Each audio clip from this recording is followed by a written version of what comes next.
ദൈവം നമ്മളിൽ ഏൽപ്പിച്ചിരിക്കുന്ന ദൈവിക ശുശ്രൂഷകളും ദൈവിക നിയോഗങ്ങളും ദൈവിക കൃപാവരങ്ങളും ശക്തമായി ജ്വലിച്ചു വരുന്ന ഒരു മാസമായിരിക്കും ഈ മാസം.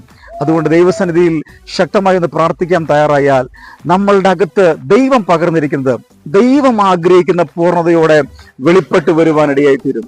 കർത്താവ് യേശുക്രിസ്തു തന്റെ ശുശ്രൂഷ ആരംഭിക്കുമ്പോൾ 30 വയസ്സായിരുന്നു. 30 വയസ്സ് വരെയും തന്റെ മാതാപിതാക്കൾക്ക് താൻ കീഴ്പ്പെട്ട് താൻ ജോലി ചെയ്ത് താനായിരുന്നു.